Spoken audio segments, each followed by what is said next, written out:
ஒரு ஆஃபீஸில் வேலை பார்க்குற ஒருத்தர் ஏதோ தப்பு பண்ணிவிட்டார். உடனே மேல் அதிகாரி அவரை கூப்பிட்டு அனுப்புனார். நீ செஞ்சது தப்புன்னார் கோபமாக. இது ஒரு ரகம்.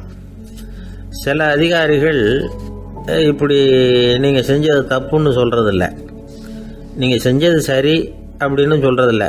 எப்படி சொல்லுவாங்கன்னா, நீங்கள் செஞ்சது சரியில்லைன்னு நான் நினைக்கிறேன் அப்படின்னு சொல்லுவாங்களாம். அதாவது சில பேர் நீங்கள் செஞ்சது தப்புங்கிறாங்க, அதையே மாற்றி சொல்கிறாரு இவர், நீங்கள் செஞ்சது சரியில்லைன்னு நினைக்கிறேன். இது ரெண்டும் அர்த்தம் ஒன்று தான், இருந்தாலும் வார்த்தைகள் வித்தியாசம். நிர்வாக திறமை இல்லாத ஒரு அதிகாரி யூ ஆர் ராங் அப்படின்னு சொல்லுவாராம். நிர்வாக திறமை உள்ள அதிகாரியாக இருந்தால் அதையே கொஞ்சம் மாற்றி I think you are not correct அப்படிம்பாராம். இதுதான் வித்தியாசம். இருந்தாலும் வார்த்தைகளை உபயோகப்படுத்துகிற விதத்தை வச்சு தான் வேலை நல்லா நடக்கிறதும் நடக்காததும் இருக்கு. விவரம் தெரிஞ்சவங்க என்ன சொல்கிறாங்க தெரியுமா? Be a leader not a boss அப்படிங்கிறாங்க. ஒரு லீடராக இரு, பாஸாக இருக்காதே அப்படிங்கிறாங்க. சரி, அப்படின்னா லீடருக்கும் பாஸுக்கும் வித்தியாசம் உண்டா அப்படின்னு கேட்டால் இருக்குன்னு சொல்கிறாங்க. லீடருங்கிறவர் வேற, பாஸுங்கிறவர் வேற. ஒரு லீடர் எப்படி நடந்துக்குவார், ஒரு பாஸ் எப்படி நடந்துக்குவார், இதை முதல்ல நாம் தெரிஞ்சுக்கணும். அவங்க எப்படி நடந்துக்குவாங்க அப்படிங்கிறதுக்கு சில விவரங்கள் இருக்குது. அதை கேட்டோம்னா நாம் புரிஞ்சுக்கலாம் அதை. அதாவது பாஸுங்கிறவர் விரட்டிக்கிட்டே இருப்பார், லீடருங்கிறவர் ஊக்கப்படுத்திக்கிட்டே இருப்பார். நாளைக்கு சாயந்தரத்துக்குள்ளே அந்த வேலையை செஞ்சு முடிக்கலைன்னா தொலைச்சி விடுவோம் தொலைச்சி அப்படிம்பார் அவர். இவர் எப்படி சொல்லுவார்னா, இது வரைக்கும் நீங்கள் செஞ்சுருக்கிற வேலை ரொம்ப அற்புதம் அப்படிம்பார். பாஸுங்கிறவர் அதிகாரத்தை நம்பி செயல்படுறவர், லீடருங்கிறவர் நல்லெண்ணத்தை நம்பி செயல்படுறவர். நம்மக்கிட்ட அதிகாரம் இருக்குது, பவர் இருக்குது, அதனால் காரியத்தை சாதிச்சுடலாம் அப்படின்னு நினைக்கிறவர் அவர். மற்றவங்க கிட்ட ஒரு நல்ல அபிப்பிராயத்தை சம்பாதிச்சுக்கிட்டு அது மூலமாக காரியங்களை சாதிக்கிறவர் இவர். பாஸுங்கிறவர் பயத்தை உண்டு பண்ணுவார், லீடருங்கிறவர் அன்பை பரவ செய்வார். அது செய்யலைன்னா ஆடிட்டில் தகராறாயிடும், இது செய்யலைன்னா இன்க்ரிமெண்ட்டு கட் ஆகிடும், இப்படி ஏதாவது சொல்லி பயமுறுத்திக்கிட்டே இருப்பார் அவர். இவர் அப்படி இல்லை. உடம்பு இப்படி இருக்குது, வீட்டில் எல்லோரும் சௌக்கியமாக இருக்கிறாங்களா, ஆஃபீஸில் எல்லாம் வசதியாக இருக்குதா, நான் ஏதாவது உதவி செய்யணுமா அப்படின்னு அன்புக்கு முக்கியத்துவம் கொடுப்பார். பாஸுங்கிறவர் எதுக்கு எடுத்தாலும் நான் சொல்லிகிட்டு இருப்பார், லீடருங்கிறவர் நாமன்னு சொல்லிகிட்டு இருப்பார். பாஸுங்கிறவர் தப்புக்கு காரணம் யாருன்னு பார்ப்பார், லீடருங்கிறவர் தப்பு என்னன்னு பார்ப்பார். இதுதான் ரெண்டு பேருக்கு வித்தியாசம். The boss shows who is wrong, the leader shows what is wrong அப்படின்னு சொல்லுவாங்க. இந்த காரியம் எப்படி செய்யப்பட்டிருக்கு அப்படின்னு தெரிஞ்சுக்கிறவர் பாஸ். இந்த காரியத்தை எப்படி செய்யணும்னு செஞ்சு காட்டுறவர் லீடர். பாஸுங்கிறவர் பணியாளர்களை திட்டுவார், லீடர் மரியாதைக்குரியவராக நடத்துவார், அதுக்குரியவராக அவர் நடந்துக்குவார். செய்கிற வேலையை ஒரு சுமையாக நினைக்க வைக்கிறவர் பாஸ், செய்கிற வேலையை ஒரு சந்தோஷமாக ஆக்கிறவர் லீடர். ஒரு முதலாளியாக இருக்கிறவர் அல்லது ஒரு நிர்வாகியாக இருக்கிறவர் இது மாதிரியான நுணுக்கங்களையெல்லாம் தெரிஞ்சு வச்சுக்கிறது நல்லது. ஒரு பாஸ் இருக்கார், அவர் ஒரு நாள் ரொம்ப பெருமையாக தன்னோட ஆஃபீஸை பற்றி பேசிக்கிட்டு இருந்தார். எனக்கு கீழே 200 பேர் வேலை செய்கிறாங்க சார், நான் ஒரு கோடு கிழிச்சா அவங்க அதை தாண்டாத அளவுக்கு நான் நடந்துக்கிறேன் சார் அப்படின்னார் அவர். அது எப்படி முடியுது உங்களால் அப்படின்னு கேட்டோம். நான் கோடே கிழிக்கிறதில்ல சார் அப்படின்னார். அது ஒரு புகைவண்டி நிலையம். அங்கே ஒருத்தர் காலார நடந்து வந்துக்கிட்டு இருந்தார். அவர் தன்னுடைய வீட்டில் உட்காந்து ரொம்ப நேரம் எழுதுவார். எழுதுகிற நேரம் போக மற்ற நேரங்களில் தம்முடைய சொந்த வயல்களில் வேலை பார்ப்பார். அது முடிஞ்சதை என்ன பண்ணுவார்னா, பக்கத்தில் இருக்கிற புகைவண்டி நிலையத்துக்கு போவார். அங்கே கொஞ்சம் நேரம் அப்படியே காலார நடந்து வருவார். இது அவருடைய அன்றாட வழக்கம். அன்னைக்கு அது மாதிரி தான் அவர் நடந்து வந்துக்கிட்டு இருக்கிறார். அந்த சமயத்தில் அங்கே நடைமேடையில் ஒரு அம்மையார் நின்றுட்டு இருக்கிறாங்க. இவரை கண்டதும் கையை தட்டி கூப்பிட்டாங்க, இங்கே கொஞ்சம் வர முடியுமா அப்படின்னாங்க. இவர் போனார், என்னங்கன்னு விசாரித்தார். அந்த அம்மையார் விவரம் சொன்னார். ஐயா, நானும் என்னுடைய வீட்டுக்காரரும் இங்கே வந்தோம், அதுவும் நிற்கிதே அந்த ரயிலில் ஏறி ஊருக்கு போகணும். என்னுடைய வீட்டுக்காரரு அதுவும் அந்த உணவு விடுதிக்கு போயிருக்கார், இன்னும் வரல. அவர் வர்றதுக்குள்ளே ரயில் புறப்பட்டுரும் போல இருக்கு, நீங்கள் ஓடி போய் அவரை அழைச்சிக்கிட்டு வர முடியுமா அப்படின்னு கேட்டாங்க. சரின்னார் இவர். உடனே அந்த அம்மா தன்னுடைய கணவர் எப்படி இருப்பார் அப்படிங்கிற அடையாளங்களை கொஞ்சம் சொல்லி அனுப்புனாங்க. போய் தேடிட்டு இருக்க வேண்டாமேங்கிறதுக்காக. பார்க்கறதுக்கு இப்படி இருப்பார், இந்த மாதிரி ஆடை அணிஞ்சிருப்பார் அப்படின்னு விவரமாக சொன்னாங்க. அதை அவர் கவனமாக கேட்டுக்கிட்டார். நீங்கள் போய் அழைச்சிட்டு வாங்க, வந்த உடனே உங்களுக்கு உண்டான கூலியையும் கையோடு கொடுத்து விட்றேன் அப்படின்னாங்க அந்த அம்மா.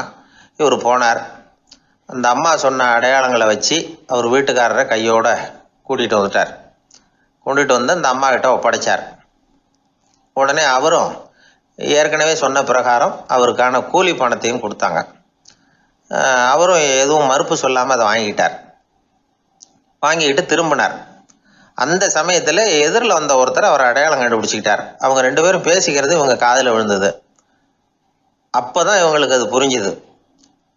இவங்ககிட்ட கூலி வாங்கினவர் யாருன்னா அவர் தான் பேரறிஞர் லியோ டால்ஸ்டாய் அப்படிங்கிறது புரிஞ்சுது. அவங்க 2 பேரும் பேசிக்கிறத வச்சு ரஷ்ய நாட்டின் மிகப்பெரிய ஞானி லியோ டால்ஸ்டாய், சோவியத் நாட்டின் ஈடு இணையற்ற இலக்கிய மேதை. இது தெரிஞ்ச உடனே அந்த அம்மா அவர்கிட்ட ஓடினாங்க. ஐயா, உங்களுக்காக நான் கூலி கொடுத்தேன், நான் பெரிய தவறு பண்ணிவிட்டேன் அப்படின்னு சொல்லி வருத்தப்பட்டாங்க. பரவாயில்ல, ஆனால் நீங்கள் எனக்கு கொடுத்த கூலி பணத்தை நான் திருப்பி கொடுக்க மாட்டேன். ஏன் தெரியுமா? அது நான் உழைச்சி பெற்ற தொகை அப்படின்னார். யாருக்குமே அதிக மகிழ்ச்சியை தரக்கூடிய பணம் எதுன்னு கேட்டால் அது அவங்க உழைப்புக்கு ஊதியமாக கிடைக்கிற பணம் தான். நம்ம ஆட்கள் சில பேருக்கு உழைக்காம கிடைக்கிற தீய வழியில் வருகிற பணம் கூட மகிழ்ச்சியை கொடுக்கும். ஒரு பெரிய தொழிற்சாலை, அதோட முதலாளி கடுமையான ஒரு கட்டுப்பாடு விதிச்சிருந்தார். அது என்ன கட்டுப்பாடுன்னா, இந்த தொழிற்சாலைக்கு உள்ள யாரும் சிகரெட்டு பிடிக்கக்கூடாது அப்படிங்கிறது தான். ஒரு நாள் இந்த முதலாளி தன்னுடைய தொழிற்சாலையை சுற்றி பார்த்துக்கிட்டு வரார். அப்போது ஒரு இளைஞன் உள்ள சிகரெட்டு பிடிச்சிக்கிட்டு இருந்தான். அதை பார்த்து விடுறார். அவ்வளவுதான், அவருக்கு கோபம் வந்துட்டுது. உடனே உதவியாளரை கூப்பிட்டார். அதோ பாரு, அந்த சிகரெட்டு பிடிச்சிக்கிட்டு இருக்கிறானே, அவன் கணக்கை முடித்து வெளியில் அனுப்பி வச்சிரு அப்படின்னு உத்தரவு போட்டார். அது பிரகாரம் உடனே அவனை அழைச்சிட்டு போய் கணக்கு பார்த்து சம்பள பாக்கி அப்புறம் உதவித்தொகை எல்லாத்தையும் மொத்தமாக கையில் கொடுத்து வெளியில் அனுப்பி வச்சுட்டாங்க. அவன் பணத்தோடு வெளியில் வந்தான். ஏதோ யோசனை பண்ணபடியே நின்றுக்கிட்டு இருந்தான். அவன் என்னப்பா யோசிக்கிற அப்படின்னாரு எதிரில் வந்தவர். இவன் சொன்னான், ஒன்றும் இல்லை, என்னோட நண்பன் ஒருத்தனை பார்க்கறதுக்காக உள்ளே போனேன். பேர் என்னன்னு கேட்டுவிட்டு ஒரு 50,000 ரூபா பணத்தையும் கொடுத்து வெளியில் அனுப்பி வச்சுட்டாங்க. அதுதான் ஏன்னு புரியல, யோசனை பண்ணிகிட்டு இருக்கிறேன் அப்படின்னு நானா இவன். அதனால் நாம் உழைச்சி சம்பாதிக்கிற பணம் தான் உயர்வு, சும்மா வர்ற பணம்லாம் மகிழ்ச்சியை தராது அப்படிங்கிறத புரிஞ்சுக்கணும். அப்பேற்பட்ட ஞானி ரஷ்ய மேதை அவர் பாருங்க, அந்த பணத்தை வாங்கின பணத்தை திருப்பி கொடுக்க மாட்டேன்னு விட்டார்.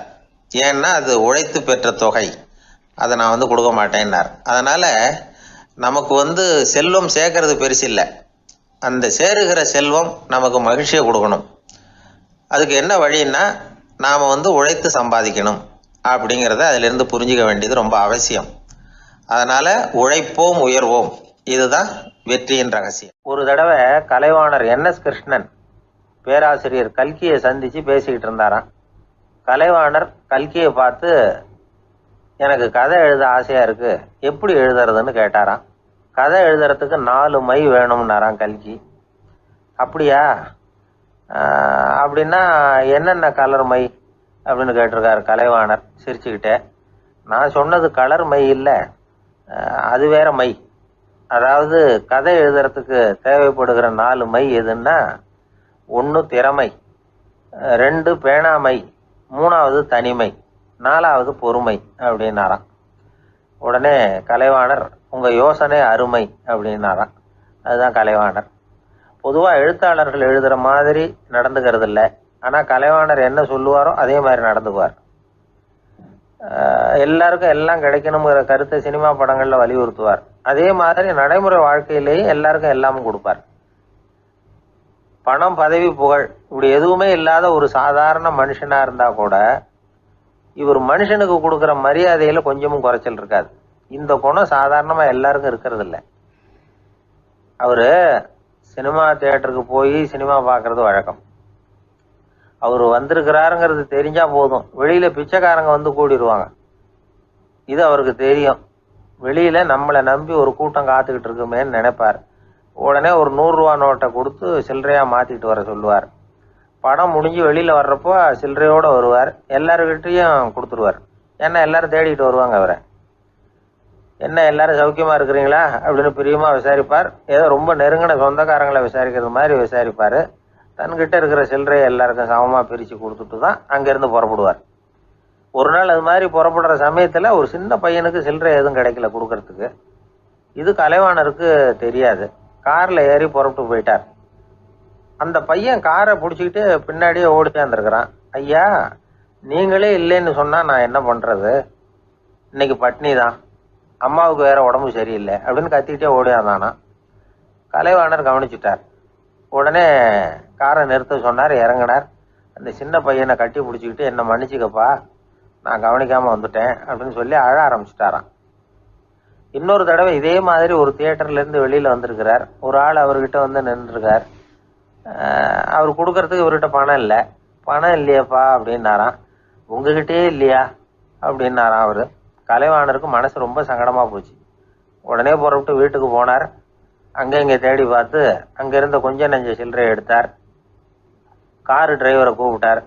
தியேட்டர் வாசலில் நின்றுக்கிட்டு இருந்த ஆசாமியோட அங்க அடையாளங்களை சொன்னார். காரை எடுத்துகிட்டு போய் அந்த ஆளை கண்டுபிடிச்சி இந்த காசை கொடுத்துட்டு வா அப்படின்னு அனுப்பி வச்சாராம். பிச்சை போடுறதுக்காக காரை அனுப்புனதாக வேற யாரை பற்றியாவது நீங்கள் கேள்விப்பட்டிருக்கிறீங்களா? அவர் ஒரு வித்தியாசமான மனிதர், வித்தியாசமான கலைஞர். கலைவாணரோட சகோதரர் கல்யாணம் நடந்தது. அதில் தியாகராஜ பாகவதர் கச்சேரி முடிஞ்ச உடனே அதில் சம்பந்தப்பட்ட கலைஞர்களுக்கெல்லாம் கலைவாணர் பரிசுகள் கொடுக்குறார். அந்த கச்சேரியில் கடம் வாசித்தவருக்கு மட்டும் மற்ற எல்லாருக்கும் கொடுத்ததை விட பெருசாக ஒரு வெள்ளிக்கோப்பையை பரிசாக கொடுத்தாராம். மற்றவங்களுக்கெல்லாம் சின்னதாக கொடுத்துட்டு கட வித்துவானுக்கு மட்டும் பெருசாக பரிசு கொடுக்குறீங்களே ஏன்னு கேட்டிருக்கிறாங்க. அதுக்கு கலைவாணர் விளக்கம் கொடுத்தாராம். இப்பெல்லாம் ரயிலில் கூட்டம் அதிகங்கிறது உங்களுக்கு எல்லாருக்கும் தெரியும். இந்த வித்வான் இவ்வளவு பெரிய மண்பானையை ரயிலில் ரொம்ப பத்திரமா உடையாம ரொம்ப தூரத்திலேருந்து கொண்டு வந்துருக்கிறாரே, அது என்ன சாமானியமான காரியமா? அவரோட அந்த சாமர்த்தியத்தை பாராட்டுறதுக்காக தான் அவருக்கு இவ்வளவு பெரிய பரிசு அப்படின்னாராம். ஒரு சீடன் வெளியூர் புறப்படுறதுக்கு தயாரா இருந்தான். ரொம்ப தூரம் போக போறான். திரும்பி வர நாளாகும். புறப்படுறதுக்கான ஆயத்த வேலைகளில் ஈடுபட்டிருந்தான். அந்த சமயம் பார்த்து இன்னொரு சீடன் அவங்ககிட்ட வந்தான். நம்ம குரு உன்னை அழைச்சிட்டு வர சொன்னார், வா அப்படின்னு கூப்பிட்டான். இவன் உடனே புறப்பட்டு போனான். குருநாதரை பார்த்தான். அவர் காலில் விழுந்து வணங்கினான். வணங்கிவிட்டு எழுந்திரிச்சான். அவ்வளவுதான். குரு ஏதாவது உபதேசம் பண்ணுவாருன்னு எதிர்பார்த்தான். ஆனா நடந்தது என்ன தெரியுமா? குரு அவனுக்கு ஓங்கி ஒரு அடி கொடுத்தார். எதிர்பாராம இந்த அடியை வாங்கினதும் அந்த சீடன் அதிர்ந்து போயிட்டான். பக்கத்துல இருந்த மற்ற சீடர்களும் திகைச்சு போய் நின்னுட்டாங்க. அடி வாங்கின சீடனுக்கு மனசுக்குள்ள குழப்பம். நாம என்ன தப்பு பண்ணணும், புறப்படுற நேரத்துல இப்படி குரு கிட்ட அடி வாங்குற மாதிரி ஆயிட்டுதே அப்படின்னு நினைச்சு மனசுக்குள்ள ரொம்ப வேதனைப்பட்டான். கொஞ்சம் துணிச்சலை வரவழைச்சுக்கிட்டு குருநாதர்கிட்டயே கேட்டுட்டான். சுவாமி, நான் என்ன தப்பு பண்ணினேன்? என்ன இப்படி அடிச்சுட்டீங்களே. ஒரு வார்த்தை கூட உங்களை எதிர்த்து நான் பேசினது இல்லையே. இவ்வளவு காலமா உங்க விருப்பத்துக்கு விரோதமா ஒரு காரியம் கூட நான் செஞ்சது இல்லையே. வந்ததும் வராததுமா ஒண்ணுமே சொல்லாம என்ன அடிச்சுட்டீங்களே. குருவே, நான் செஞ்ச குற்றம் தான் என்ன அப்படின்னு கண்ணீரோட பரிதாபமா கேட்டானா அந்த சீடன். ஆனா அந்த குரு முகத்துல கொஞ்சம் கூட கோபம் இல்லை. அவர் சிரிச்சுக்கிட்டே நின்றுகிட்டு இருந்தாராம். அதுக்கப்புறம் சொன்னாராம், என்னுடைய அருமை சீடனே, நீ ஒரு தவறும் பண்ணல. நான் உன்னை அடிச்சது நீ ஏதோ தப்பு பண்ணிவிட்டேங்கிறதுக்காக இல்ல. நீண்ட பயணம் போக போறேன். ஞாபகமா ஏதாவது கொடுத்து அனுப்ப வேணாமா? நீ ஞானம் பெற்ற பிறகுதான் திரும்பி வர போறேங்கிறது எனக்கு தெரியும். அதுக்கு பிறகு உன்னை வந்து அடிக்க முடியுமா? அதனால இப்ப கிடைச்சிருக்கிற இந்த வாய்ப்பை பயன்படுத்திக்கிட்டேன். அப்போதைக்கு இப்பவே அடிச்சுட்டேன், அவ்வளவுதான், வேற ஒண்ணும் இல்லை அப்படின்னாராம். குரு சிரிச்சுக்கிட்டே இப்படி சொல்றார். இருந்தாலும் இதுவும் ஒரு உபதேசம் தான். அதிர்ச்சிகளால விழிப்படைய வைக்கிறதும் ஒரு வழிதான். இது ஜென் வழி. பெரும்பாலும் அதிர்ச்சியின் மூலமாகவே ஞான தரிசனத்தை அருள்கிறவர்கள் தான் ஜென் குருமார்கள். நம்ம தியானம் தான் ஜென். இந்தியாவிலிருந்து சீனாவுக்கு போய் கொஞ்சம் பேர் மாறி வளம் பெற்று ஜப்பான்ல ஜென் ஆகி வளர்ந்துருக்குது, அவ்வளவுதான். ஜென்கிறது தியானம். எதை நினைச்சும் தியானிக்கிறது இல்ல, எல்லாத்திலையும் தியானம் இருக்கிறதா சொல்லுது ஜென். பேசுறது, இருக்கிறது, நடக்கிறது, சாப்பிடுறது, சிரிக்கிறது, தூங்குறது, தொழில் செய்யறது அல்லது சும்மா இருக்கிறது எல்லாமே தியானம் தான். ஜென்கிறது ஒரு சுய தரிசனம். தன்னைத்தானே அடையாளம் கண்டுகொள்கிறது தான் அது. இல்லாத எதையும் தேடி கண்டுபிடிக்கிறது இல்லை. சென் மார்க்கத்தை பத்தி ஓஷோ என்ன சொல்றார் தெரியுமா? காணாமல் போன தன்னுடைய மூக்கு கண்ணாடி தன்னுடைய மூக்கின் மேல் இருப்பதை கண்டுகொள்வது போன்றது சென் அப்படிங்கிறார். நம்மால் இன்னொருத்தர் முகத்தை ரொம்ப நேரமா உத்து பார்த்துக்கிட்டு இருந்தார். என்ன பாக்குறீங்கன்னாரு அவரு. நீங்க போட்டிருக்கீங்களே மூக்கு கண்ணாடி, அதை தான் பாக்குறேன்னாரு இவரு. நீங்க அப்படி பாக்குறதுக்கு விசேஷ காரணம் ஏதாவது உண்டான்னு கேட்டார் இவர். உண்டுன்னார். என்னன்னு கேட்டார். நேத்திக்கு காணாம போன என்னோட மூக்கு கண்ணாடி அது அப்படின்னாராம் இவர். ஒருத்தர் இருந்தான், வாழ்க்கையில மகிழ்ச்சியா இருக்கணும்னு ஆசைப்பட்டான். அதுக்கு என்ன வழின்னு 4 பேருகிட்ட யோசனை கேட்டான். பணம் இருந்தா மகிழ்ச்சி தானா வரும், அதனால பணம் சம்பாதிக்கிற வழியை பாரு, அதுக்கப்புறம் நீ தேடிட்டு இருக்கிற மகிழ்ச்சி உன்னை தேடிட்டு வந்து சேரும்னாங்க. அப்படின்னா மகிழ்ச்சி இருக்கிற இடம் பணம் தான் அப்படின்னு அவன் முடிவு பண்ணிக்கிட்டான். அதை சேர்க்க ஆரம்பிச்சான். கொஞ்ச நாள்ல பெரிய ஆளாயிட்டான். செல்வம் நிறைய சேர்ந்து போச்சு. இப்பவும் அவனுக்கு மகிழ்ச்சி கிடைக்கல. மறுபடியும் நண்பர்கள் கிட்ட யோசனை கேட்டான். பணம் சேர்த்தா மட்டும் இன்பம் வந்துடாது, அதை செலவு பண்ணு, பணம் மூலமா இன்பத்தை தேடு, கிடைக்கும் அப்படின்னு யோசனை சொன்னாங்க. உடனே அந்த பணத்தை எடுத்துக்கிட்டு ஊர் பூரா சுத்தினான். வெளிநாடுகள்லாம் போனான், சுத்தி பார்த்தான். அப்புறம் அவனுக்கு விருப்பமானதையெல்லாம் வாங்கி சாப்பிட்டு பார்த்தான். மது, போதை பழக்கம், இப்படி எதுலயும் ஈடுபட்டு பார்த்தான். கல்யாணம் பண்ணிக்கிட்டான், குடும்பம் நடத்தினான். எப்படி இருந்தாலும் அவன் எதிர்பார்க்கிற மகிழ்ச்சி அவனுக்கு கிடைக்கல. அதனால மகிழ்ச்சிங்கிறது எங்க இருக்குங்கிற ரகசியத்தை அவனால கண்டுபிடிக்கவே முடியல. கடைசியா ஒரு பெரியவர்கிட்ட யோசனை கேட்டான். அவரு சொன்னார், இல்லறத்திலேயும் உனக்கு மகிழ்ச்சி கிடைக்கலன்னா உனக்கு துறவரத்துலதான் அது கிடைக்கும்னு நினைக்கிறேன். சரி, அதையும் தான் முயற்சி பண்ணி பாப்போமே அப்படின்னு அவன் முடிவு பண்ணிக்கிட்டான். துறவரம்னா சும்மாவா? எல்லாத்துக்கும் அவன் துணிஞ்சுட்டான். வீட்டுல இருந்த நகை, பணம், பவுனு, வைரம், வைடூரியம் எல்லாத்தையும் ஒரு மூட்டையா கட்டி எடுத்துக்கிட்டான். ஒரு யோகியை தேடிட்டு போனான். அவர் காலடியில கொண்டுட்டு போய் வச்சான். அவர் நிமிர்ந்து பார்த்தார். என்ன இதெல்லாம்னார். இதெல்லாம் இனிமே எனக்கு தேவையில்லைன்னா. சரி, அப்படின்னா உனக்கு என்னதான் தேவைன்னார். எனக்கு மகிழ்ச்சி தேவை, மன அமைதி தேவைன்னா. அந்த யோகி தன்னுடைய காலடியில் இருந்த மூட்டையை பிரிச்சு பார்த்தார். உள்ள தங்கம், வைரம், நகை, பணம் எல்லாம் இருக்கு. அவ்வளவுதான். அவசரமா அதை சுருட்டி எடுத்துக்கிட்டார். தலையில வச்சுட்டு ஒரே ஓட்டமா ஓட ஆரம்பிச்சுட்டார். இவனுக்கு அதிர்ச்சியா போட்டுது. அடடா, இந்த ஆளு போலி ஆசாமி போல இருக்க, ஏமாந்துட்டோமே அப்படின்னு நினைச்சான். வருத்தப்பட்டான். அந்த துக்கம் ஆத்திரமா மாறிச்சு. உடனே அந்த யோகியை துரத்த ஆரம்பிச்சான். அவரு ஒரே ஓட்டமா ஓடுறார். சந்து பூந்தெல்லாம் நுழைஞ்சு ஓடுறார். இவனும் விடாம துரத்துறான். கடைசியா அந்த யோகி மூச்சு இறக்க ஒரு இடத்துல வந்து நின்னார். அது எந்த இடம்னா ஒரு புறப்பட்ட இடம். எங்க இருந்து ஓட ஆரம்பிச்சாரோ அங்கே வந்து நின்னார். துரத்திட்டு வந்தவனும் ஓடி வந்து நின்னான். இப்ப அந்த யோகி சொன்னார், என்னப்பா பயந்துட்டியா? இந்தா உன்னோட செல்வம், நீயே வச்சுக்கோ அப்படின்னு சொல்லி மூட்டையை திருப்பி கொடுத்தார். கைவிட்டு போன தங்கமும், வைரமும், பணமும் திரும்ப கிடைச்சிட்டுதுங்கிறதுல அவனுக்கு ஏகப்பட்ட மகிழ்ச்சி. இப்போ மறுபடியும் அந்த யோகி சொல்றார், நீ வர்றதுக்கு முன்னாடி கூட இந்த தங்கமும் வைரமும் உங்ககிட்டதான் இருந்தது. ஆனா அப்போ உனக்கு மகிழ்ச்சி இல்ல. இப்போ உங்ககிட்ட இருக்கிறதும் அதே தங்கமும் வைரமும் தான். ஆனா இப்போ உன் மனசுல மகிழ்ச்சி இருக்கு. இதுல இருந்து என்ன தெரியுது? மகிழ்ச்சிங்கிறது வெளியில இல்ல, உள்ள இருக்கு. அது நம்ம மனசுல இருக்கு. இதை நல்லா புரிஞ்சுக்கணும். தங்கத்தையும் வைரத்தையும் மூட்டை கட்டி தலையில வச்சுக்கிட்டு அலைஞ்சானே, அவன் மாதிரிதான் நம்மள பல பேருக்கும் மகிழ்ச்சி எங்க இருக்குங்கிற உண்மை புரியறது இல்ல. அதனாலதான் பல சமயங்கள்ல நாம மகிழ்ச்சிக்காக அடுத்தவங்களை சார்ந்து இருக்கிறோம். நமக்கு வேண்டியப்பட்ட ஒருத்தன் பணம், நகை எல்லாத்தையும் ஒரு மூட்டையா கட்டி எடுத்துக்கிட்டு ஒருத்தர் காலடியில வச்சான். இது எனக்கு தேவையில்லைன்னா. உனக்கு என்னதான் தேவைன்னார் அவர். எனக்கு மன அமைதி தேவைன்னா. உனக்கு மன அமைதி தேவைப்படுகிற அளவுக்கு இப்ப என்ன ஆயிட்டுதுன்னார் அவர். வேற ஒண்ணும் இல்ல, இந்த பணத்தையும் நகையையும் நான் யாரு வீட்டுல எடுத்தனோ அந்த வீட்டுக்காரங்க இப்ப என் பின்னாடி துரத்திட்டு வந்துட்டு இருக்கிறாங்க, அவ்வளவுதான் அப்படின்னு நானா. மகிழ்ச்சியை தேடுகிறவர்கள் இந்த உலகத்துல அதிகம். அது எங்க இருக்குன்னு புரிந்து கொண்டவர்கள் ரொம்ப குறைவு. எது உண்மையான மகிழ்ச்சி அப்படிங்கறத புரிஞ்சுக்கிட்டு அதுக்கு தகுந்த மாதிரி நம்முடைய வாழ்க்கையை அமைச்சுக்கணும். ஒரு ஆள் இருந்தார். அவரு தன்னை ஒரு குருன்னு சொல்லிக்கிட்டார். மௌன குரு, வாயே திறக்கிறது இல்லை. அவருக்கு 2 சீடர்கள் உண்டு. இவங்க தான் வர்றவங்க கிட்ட பேசுவாங்க, விளக்கம் கொடுப்பாங்க. ஒரு நாள் இந்த சீடர்கள் 2 பேரும் எங்கேயோ வெளியில் போயிட்டாங்க. அந்த நேரம் பார்த்து ஒருத்தர் அங்கே வந்தார். குரு கிட்ட போனார். குருவே, புத்தர்னா என்னன்னு கேட்டார். குருவுக்கு ஒன்றும் புரியல. அவர் உண்மையான குருவாக இருந்தாவில் புரியும். அவர் திருன்னு முழிக்க ஆரம்பிச்சிட்டார். இந்த நேரம் பார்த்து இந்த சீடர்கள் எங்கேயோ போயிட்டாங்களே, என்ன பண்ணுறது, உதவிக்கு யாராவது கிடைக்க மாட்டாங்களா அப்படின்னு அப்படியே சுற்றி பார்க்குறார். அங்கங்கே பார்க்குறார். வந்தவர் இதை கவனிச்சார். ஏதோ புரிஞ்சுக்கிட்ட ஒரு மாதிரி அடுத்த கேள்வி கேட்டார். தர்மம்னா என்ன சுவாமின்னார். குருவுக்கு ரொம்ப சங்கடமாக போச்சு. நம்ம நிலைமை இப்படி ஆயிட்டுதே, இக்கட்டில் மாட்டிக்கிட்டோமே அப்படின்னு நினச்சபடியே விட்டத்தை பார்த்தார். அப்புறம் குனிஞ்சு தரையை பார்த்தார். அப்படியே உட்காந்துக்கிட்டார். வந்தவர் உடனே அடுத்த கேள்விக்கு போயிட்டார். தியானம்னா என்ன சுவாமின்னார். பாவம் என்ன பண்ணுவார் அந்த குரு, பேசாமல் கண்ணை கெட்டியாக மூடிக்கிட்டார். இது ஏதடா வம்பா போச்சுன்னு.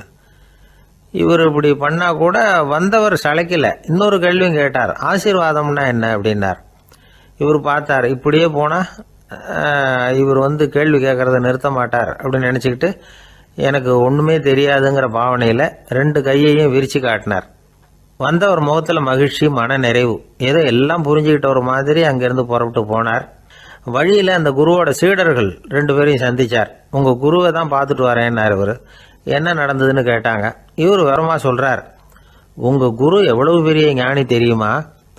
புத்தர்னா என்னன்னு கேட்டேன். அதுக்கு அவர் அப்படியும் இப்படியும் பார்த்தார். அதுக்கு என்ன அர்த்தம் தெரியுமா? மக்கள் புத்தரை அங்கேயும் இங்கேயும் தேடுறாங்க. உண்மையில் அவர் அங்கேயும் இங்கேயும் தேடி கண்டுபிடிக்க முடியாது அப்படிங்கிறத அவர் செய்கை மூலம் உணர்த்தினார். அதுக்கப்புறம் தர்மம்னா என்னன்னு கேட்டேன். அவர் மேலேயும் கீழையும் பார்த்து தர்மம் சமமானது, அதில் உயர்வு தாழ்வு இல்லைங்கிறத உணர்த்தினார். அதுக்கப்புறம் தியானம்னா என்னன்னு கேட்டேன். கண்ணை மூடிக்கிட்டார். கண்ணை மூடி காணுகிற அற்புதம் அது அப்படிங்கிறத புரிஞ்சுக்கிட்டேன். கடைசியாக ஆசீர்வதிக்கப்படுறது பற்றி கேட்டேன். கைகளை நீட்டி உதவுறது தான் அது அப்படிங்கிறத தன்னுடைய இருகை விரித்து உணர்த்தினார். எவ்வளோ பெரிய மகான் அவர் அப்படின்னு சொல்லிவிட்டு அவர் பாட்டு போயிட்டார். சீடர்கள் அதுக்கப்புறம் மெதுவாக குருக்கிட்ட சேர்ந்தாங்க. அவங்கள பார்த்ததும் குருவுக்கு கோபம் வந்துட்டுது. அடே பாவிகளா, எங்கடா போய் தொலைஞ்சிங்க? நான் ஒரு ஆளுகிட்ட மாட்டிக்கிட்டு என்ன பாடுபட்டிருக்கேன்னு தெரியுமான்னார். இது மாதிரி தான் நாம் சாதாரண மனிதர்களின் புற வேடங்களிலேயே மயங்கி போயிடுறோம். அவங்க பேச்சு, செய்கை, பார்வை இதிலெல்லாம் ஏதோ பெரிய தத்துவம் இருக்கிறதாக நினச்சிக்கிறோம். உண்மையிலேயே அந்த தத்துவங்கள் யாருக்கு சொந்தம்? அவங்களுக்கு இல்லை, நமக்கு தான் சொந்தம். நாம் தானே அதை கற்பிச்சுக்கிட்டோம். நாம் அடையாளம் கண்டுக்கிறது இல்லை, நாம் யாருங்கிறது நமக்கு புரியறதில்ல. அதுதான் இன்றைக்கி நடக்கிறது. அதனால தான் அடுத்தவங்களை தேடி ஓடிக்கிட்டு இருக்கிறோம். சில வீடுகளில் கூட இது மாதிரி சைகைகள் உண்டு. சில குடும்ப தலைவர்கள் தினமும் காலையில் கண்ணை கெட்டியாக மூடிக்கிட்டு கை 2ஐயும் சுத்தமாக விரித்து வச்சுக்கிட்டே உட்காந்து தியானம் பண்ணுறது வழக்கம்.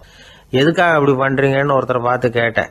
இந்த மாதம் வாங்கின சம்பளம் பூரா தீர்ந்து போச்சு, இனிமேல் என் கையில் சுத்தமாக ஒன்றும் இல்லை, புதுசாக எதுவும் செலவு வச்சுடாதே அப்படிங்கிறத அப்படி உள்ளங்கை 2ஐயும் விரித்து காட்டி அவங்களுக்கு உணர்த்துறேன் அப்படின்னார். கணவன் மனைவி அன்பாக இருக்கணும், ஒருத்தர் நல்லா புரிஞ்சுக்கணும், விட்டு கொடுக்குற மனப்பான்மை வேணும். அதுதான் ஒரு நல்ல குடும்பம். இன்றைக்கி பல குடும்பங்களில் அர்த்தமில்லாத சண்டைகள் தான் அதிகம். கிராமப்புறங்களில் வேடிக்கையாக ஒரு கதை சொல்லுவாங்க. ஒரு ஊரில் ஒரு ஆள் இருந்தான், வேலை வெட்டி இல்லாமல் சும்மாவே இருந்தான். அவனுக்கு கல்யாணம் பண்ணி வச்சாங்களாம். மனைவி சேர்ந்தா. சும்மாவே உட்காந்துருக்கிறியே, ஏதாவது சம்பாதிக்கிற வழியை பாரு அப்படின்ட்டு இருக்கா. அதுக்கு தான் யோசனை பண்ணிகிட்டு இருக்கிறேன், ஒரு அருமையான ஐடியா அப்படின்னு நானா. என்ன அது சொல்லு அப்படின்ட்டுருக்கா. அவ ஒரு ஆட்டுக்குட்டி வாங்க போகிறேன்னு இருக்கான். அதை வாங்கி என்ன பண்ண போகிறேன்னா, அந்த குட்டி வளரும், பெருசாகும், அதுக்கப்புறம் அது நிறைய குட்டி போடும் அப்படின்ட்டுருக்கான். சரி, அப்புறம் என்ன, அதையெல்லாம் சந்தையில் கொண்டுட்டு போய் விற்றுவிட்டு அந்த காசுக்கு ஒரு எருவு மாடு வாங்கலாம். சரி, அது எதுக்கு? எருவு மாடு நிறைய பால் கொடுக்கும், அதை கொண்டுகிட்டு போய் பால் பண்ணையில் கொடுப்பேன், அல்லது நானே விற்றுருவேன், கை நிறைய காசு கிடைக்கும். அதுக்கப்புறம் ஒரு பசுமாடு வாங்குவேன், பாலையும் விற்கலாம், நாமளும் காய் போட்டு சாப்பிட்லாம், இப்படிலாம் சொல்லியிருக்கான். அப்போ அந்த பொண்ணு சொல்லிச்சான், அடுத்த தெருவில் இருக்கிற எங்கள் அம்மா வீட்டுக்கும் கொஞ்சம் பால் கொடுத்து அனுப்பலாம் அப்படின்ட்டுருக்கா அந்த பொண்ணு. இந்த இடத்துல கணவனுக்கு கோவம் வந்துட்டுது. அது எப்படி உங்கள் அம்மா வீட்டுக்கு எதுக்கு கொடுக்கணும்? அதெல்லாம் முடியாதுன்றிருக்கான். இந்த இடத்துல சண்டை ஆரம்பமாயிட்டுது. கொஞ்ச நேரத்தில் 2 பேரும் சத்தம் போட ஆரம்பிச்சிட்டாங்க. கடுமையான சண்டை நடக்கிறத பக்கத்து வீட்டுக்காரன் காதில் வாங்கினான். அவன் ஓடியாந்தான். அவனுக்கு தெரியும், வாங்காத மாட்டுக்காக இப்படி சண்டை போட்டுக்கிட்டு இருக்கிறாங்கங்கிறது அவனுக்கு புரியும். அவன் ஓடி சொன்னான், ஏண்டா உன்னோட பசுமாட்டை ஒழுங்காக கட்டி போடக்கூடாதான்னு இருக்கான். என்னடா சொல்கிறேன்னா, இவன் உன் மாடு என் தோட்டத்தில் மேய்ஞ்சுட்டுது, பயிரெலாம் நாசமாயிட்டுது, 10,000 ரூபா அளவுக்கு சேதம், அதை வாங்கிட்டு போகிறதுக்கு தான் வந்தேன், குடுறா 10,000 நானா. இவன் அரண்டு போயிட்டான். அப்புறம் சொன்னான், டே நான் இன்னும் மாடே வாங்கலையே, அதுக்குள்ளே அது எப்படிடா உன் தோட்டத்தில் மேயும், என்னடா உளறேன்ருக்கான். நீ தாண்டா இப்போ உளறிக்கிட்டு இருக்க, மாடே வாங்கலை, அதுக்குள்ளே எப்படிடா உன்னுடைய மனைவி அவங்க அம்மா வீட்டுக்கு பால் கொடுத்து அனுப்ப முடியும் அப்படின்னு அவன் கேட்டானா. நம்மளுக்கு இப்போ தான் புத்தி வந்துதான். அர்த்தமே இல்லாத சண்டை போட்டுக்கிட்டு இருக்கிறோம் அப்படிங்கிறத அவன் புரிஞ்சுக்கிட்டானான். இது நம்ம முன்னோர்கள் சொல்லியிருக்கிற ஒரு கதை. சண்டையில் தான் அர்த்தம் இல்லையே தவிர கதையில் அர்த்தம் உண்டு. அதாவது இல்லாத விஷயங்களுக்காக சண்டை போட்டுக்கிட்டு இல்லறத்தை வீணாக்கிக்கிட்டு இருக்கிற மனிதர்கள் இன்றைக்கு நிறைய பேர் இருக்கிறாங்க. ஒருத்தன் தன்னுடைய மனைவியை பற்றி மாமனார்கிட்ட புகார் சொன்னானா, மாமா உங்கள் பொண்ணு அர்த்தமில்லாத சண்டை போடுறா, எதுக்கு எடுத்தாலும் எடுத்தெறிஞ்சு பேசுகிறா அப்படின்ட்டுருக்கான். நீ எப்படி மாப்பிள்ளை அதை சமாளிக்கிற அப்படின்னு கேட்டிருக்காரு அவர். அவள் எடுத்தெறியறது என் மேலே படாமல் ஒதுங்கி நின்றுக்கிறேன் அப்படின்னு நானா. இவன் பிரிட்டிஷ் ஆட்சி நடந்துக்கிட்டு இருந்த காலம் 1920களின் கடைசி. அப்போ நடந்த ஒரு உண்மை நிகழ்ச்சி இது. ஒரு கல்யாண மாப்பிள்ளை ரயிலில் இறங்க போகிறார். அவரை வரவேற்க ஒரு ராஜ குடும்பமே காத்துக்கிட்டு இருக்குது. மங்களூர்லேருந்து இறங்குற அந்த மாப்பிள்ளை யார் தெரியுமா? ஒரு நாய். உண்மைதான், அந்த நாய்க்கு தான் கல்யாணம். சுதேசி சமஸ்தானத்து மன்னர்களில் ஒருத்தர் ஜூனாகட் மகாராஜா. அவரோட வளர்ப்பு நாய் ரோஷனாரா. அதுக்கு கல்யாணம் பண்ணி வைக்கணும்னு ஆசைப்பட்டார். மாப்பிள்ளை தேடினார். மங்களூர் மகாராஜாவோட வளர்ப்பு நாய் ஒன்று இருந்தது, பேர் பாபி. இது ரெண்டுக்கும் கல்யாணம் நடத்த முடிவு பண்ணார். திருமணத்துக்கு வேண்டிய எல்லா ஏற்பாடுகளையும் பண்ணுங்க அப்படின்னு உத்தரவு போட்டார். ஆயிரக்கணக்கான அழைப்புதழ்கள், பல சமஸ்தான மன்னர்கள், ஜமீன்தார்கள், பிரிட்டிஷ் அதிகாரிகள், பெரிய பணக்காரங்க, இப்படி நிறைய பேருக்கு அழைப்புதழ்கள் அனுப்பி வச்சாங்க. பத்திரிகையை பார்த்தவங்கெல்லாம் திகைச்சு போயிட்டாங்களாம். இருந்தாலும் என்ன பண்ணுறது, ராஜாவே அழைக்கிறார், போகாமல் இருக்க முடியுமா? அந்த சமயத்தில் நாட்டின் கவர்னர் ஜெனரலாக இருந்தவர் இர்வின் பிரபு. அவருக்கும் ஒரு பத்திரிக்கை போயிருக்குது. வாங்கி பார்த்ததும் அவருக்கு பயங்கர எரிச்சல். உடனே குப்பை தொட்டியில் போட்டுவிட்டாராம். மாட்சிமை தங்கிய பிரிட்டன் சக்கரவர்த்தியின் பிரதிநிதியான தன்னை கேவலம் ஒரு நாயின் திருமணத்துக்காக அழைக்கிறதா அப்படின்னு அவருக்கு ஆத்திரம். இருந்தாலும் கல்யாணம் பிரமாதமாக நடந்துதான். கல்யாணத்தன்னைக்கு பொண்ணுக்கு ஸ்பெஷல் குளியல், தண்ணீருக்கு பதிலாக வாசனை திரவியங்கள், பன்னீர், குளித்ததுக்கு அப்புறம் அலங்காரம், வைர மாலை, முத்து மாலை, ஏகப்பட்ட அலங்காரம். மாப்பிள்ளையை அழைக்கிறதுக்கு ரயில்வே ஸ்டேஷனில் ராஜ குடும்பமே காத்துக்கிட்டு இருக்குது. அவங்களோட வளர்ப்பு நாய்கள் 250. அத்தனை நாய்களுக்கும் பட்டு துணி போத்தி இருக்குது. முத்து வடங்கள் அணிவிச்சிருக்கிறாங்க. எல்லாம் ராஜ நாய்கள். அதுகளையும் வீதியில் நடக்க விடலையாம். அதுகளை சுமந்துக்கிட்டு போக அலங்கரிக்கப்பட்ட யானைகள் காத்துக்கிட்டு இருக்குதான். மாப்பிள்ளைக்கு வரவேற்பு எப்படி தெரியுமா? அது நடந்து வர்ற பாதை பூரா ரத்தன கம்பளம் விரிச்சிருக்குது. 2 பக்கமும் ராஜாங்க அதிகாரிகள் கைகட்டி நிற்கிறாங்க. அரசு படை வீரர்கள் அணிவகுப்பு மரியாதை செலுத்துகிறாங்க. அந்த நாய் ராஜ மரியாதையோடு நடந்து வருது. நகையெல்லாம் போட்டுக்கிட்டு வருது. திருமண மண்டபத்துக்கு சேருது. அங்கே கல்யாணம் அமோகமாக நடக்குது. இந்த திருமணத்தை முன்னிட்டு அந்த ஜூனாகட் சமஸ்தானத்துக்கு 3 நாள் விடுமுறை வேறு. கல்யாணத்துக்கு வந்திருந்தவங்களுக்கெல்லாம் ஏக தடபுடலாக விருந்து, நாட்டியம் எல்லாம் பிரமாதமாக நடந்து தான். இந்த கல்யாணத்தில் கலந்துக்க வந்திருந்த மற்ற சமஸ்தானத்து மன்னர்கள், தீவான்கள், அரச குடும்பத்தினர், இப்படி அவங்க 700 பேராம். அவங்க போகிறதுக்காக விசேஷ ரயில்கள்லாம் வேற விட்டுருக்காங்க. கல்யாணம் முடிஞ்சதும் அந்த நாய் தம்பதிகளோட பெரிய பெரிய மன்னர்கள்லாம் ஒன்றா உட்காந்து சாப்பிட்டாங்களாம். ஏர் கண்டிஷன் அறையில் அந்த தம்பதிகள் கொஞ்ச காலம் வாழ்ந்துருக்கிறாங்க. கொஞ்ச நாளில் மாப்பிள்ளைக்கு மரியாதை குறைய ஆரம்பிச்சுட்டுது. வெளியில் துரத்தி விட்டாங்களாம். அந்த பெண் நாய் மட்டும் ராஜ போகங்களை அனுபவித்து வந்து தான்.